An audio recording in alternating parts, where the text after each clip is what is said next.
When Toby and his friends arrived at the harbour yards, after having left Farquhar due to the upgrade of the branch line, Bill and Ben made sure to show their respect to the old tram engine.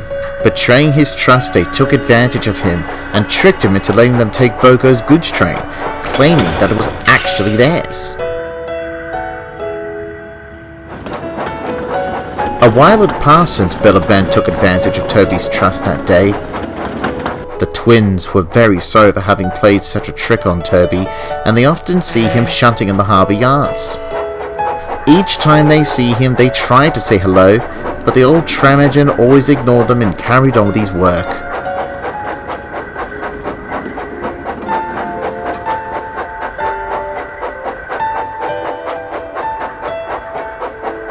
But one day, they were all needed at the harbour because... "Oh dear!" "Oh," coughed Salty. "My engine has had it."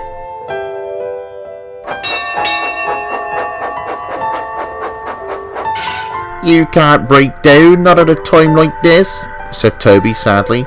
"Porter's away shunting at Knapford, and the other engines are very busy with their own work." "You're right. I'll contact the manageress to see if she can spare Bill and Ben for us." Toby frowned. "Are you sure? There has to be at least one engine better than those two, sir." We understand your resentment towards them, Toby, but you got to at least give them a second chance. Besides, I believe they are very sorry for their trickery." Toby understood what Salty meant,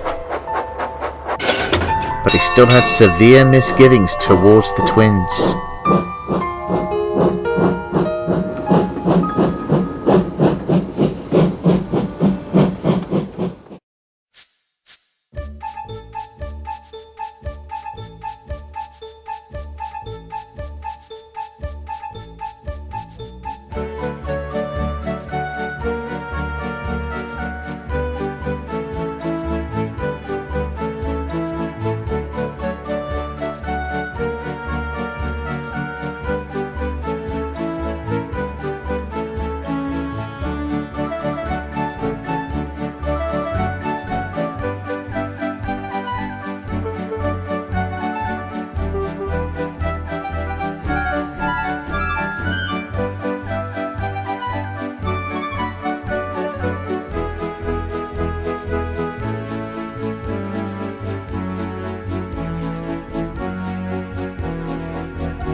When the harbour master telephoned the clay pits, the manageress agreed with the idea. "There's not much work for the twins here now that the summer has gone. Timothy will look after the work while they're gone," she said. The twins made their way to the harbour.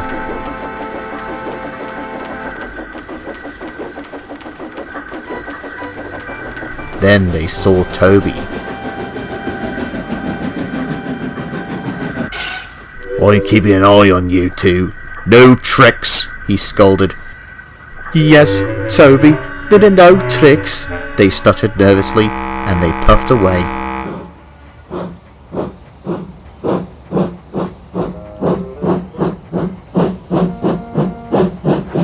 The twins went about shunting trucks here, there, and everywhere around the harbour, and not once did they play any tricks on Toby, nor the other engines who came and went. Soon, Toby began to warm up to them. When the work was done, he came to thank the twins for all the hard work they had done. "Perhaps you two have learned not to take advantage of the kindness of an old engine like me." The twins were pleased, but knew they had a lot more to do to prove themselves to Toby. Later that night, the twins were resting in the yard with the others. Just then, the harbour station master came to the yards. "Murdoch is taking the Flying Kipper early tomorrow morning and will be dropping some vans at Edward Station. Are there any volunteers?" Bill and Ben had never taken the Flying Kipper before, and thought it would be fun hauling a train during the early hours in the morning. "We'll do it," they chimed. "Excellent. The train will arrive at Wellsworth at 5:45 tomorrow morning. You had better be steamed up earlier so you can get there before it does." "Yes, sir." Rosie was a bit concerned. "Are you sure you two can do it? I mean, you guys have been working hard today." "We're really useful engines, Rosie," replied Bill. "No matter how hard we work, work is work," whistled Ben. "Oh yes, there's one more thing. There have been reports of fish being stolen from the train recently. Keep on the lookout for any strangers about in the yards, you two." "Oh yes, sir. Of course, sir." Early the next morning they puffed into Wellsworth just before Murdoch came in with his fish trucks. They parked themselves into a siding.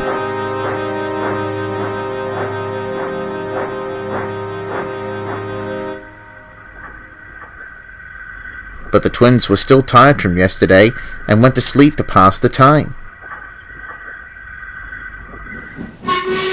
Later, Murdoch came and delivered some of the vans to the station.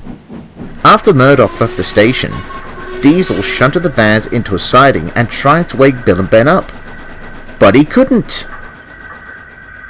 "Pooh, wake up!" growled Diesel, and he bumped them hard, giving them an awful shock. "Oh, what was that for?" argued Ben. "Your train is here." "Our train?" "Our train!" they gasped.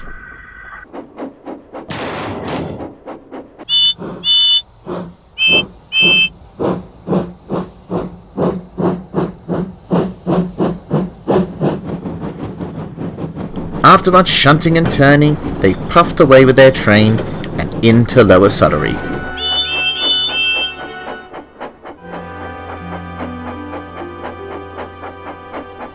As they opened the wagons, a man cried out, "There's nothing in here!" "Nothing? But that can't be true." They tried the next station and were given the same answer. By the time they reached Brendam Docks, the sun was up and there were no fish in the vans. The news about the missing Kippers had spread, and everyone believed that the twins did it as a trick. Toby wasn't surprised at all by the idea. "What a shame," he said crossly. "Good thing I made sure to keep my guard up around those two still. What a terrible trick they played. If you ask me, the whole robbery thing sounds like utter rubbish." And he puffed away. The twins overheard Toby's words and were very cross. "We didn't do anything," protested Bill. "You're right, Bill. We may have a history of tricking other engines and enjoying it, but we never go as far to disrupt such an important order." "But," Ben went on, sighing dejectedly, "we shouldn't have slept in the yards. If we were awake, we could have seen who was really responsible."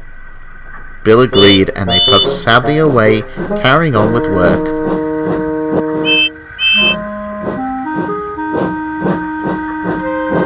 Boko, along with Edward, who'd puffed into the yard after Toby had left, had heard everything that the twins had said. Both engines then saw to it that a good word was put into the harbour station master. The Kipper was running again a few days later, and the harbour station master asked Bill and Ben to help out once more. They were surprised but pleased, and they puffed happily away.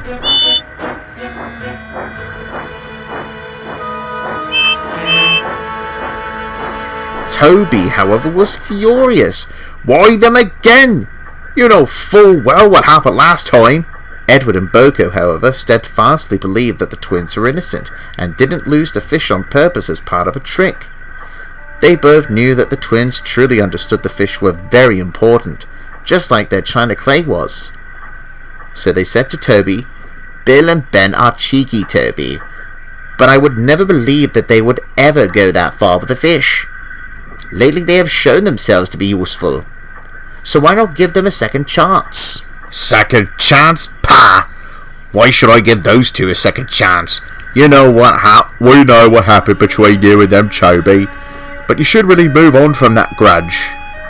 They haven't played any tricks around you or anybody else since then, and as I understand it from what Thomas told me, they were very willing to help pull the Kipper too.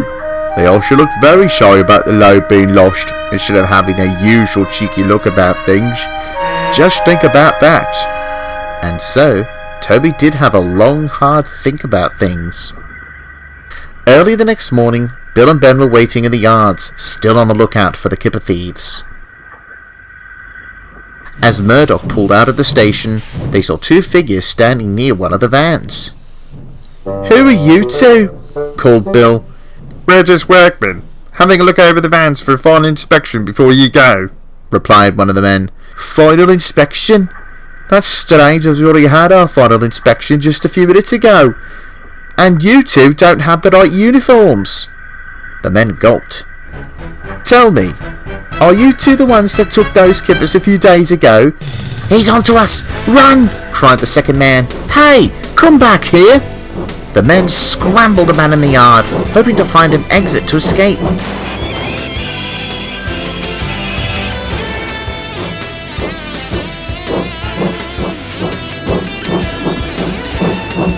The twins quickly pulled some vans to block one way out. The robbers then found an open gate and charged towards it. A workman yelled to the twins to alert them. Oh no, they don't. Luckily, Bertie was coming along to pick up some workmen from their night shift. Bill and Ben shouted and whistled to him frantically. Bertie saw the robbers and he quickly blocked their path. The robbers were trapped. The police were called and they were taken away. The news had spread, and this time Toby was pleased. He then looked down at his buffers in embarrassment and said, "I'm very sorry for blaming you two for the missing Kippers. You have indeed shown yourselves to be hard workers, and I'm sorry for giving you the cold buffer these last few months as well. Can we try and be friends again?" The twins smiled. "Of course. We're sorry about causing you trouble." Toby smiled. The twins and Toby now get on quite well. Although at times Bill and Ben do fall back into their usual cheeky habits, Toby knows now that they don't mean any harm by it. Once Salty was back to work, the twins finally made their way back to the clay pits and took a newfound respect with them from Toby the Tram Engine.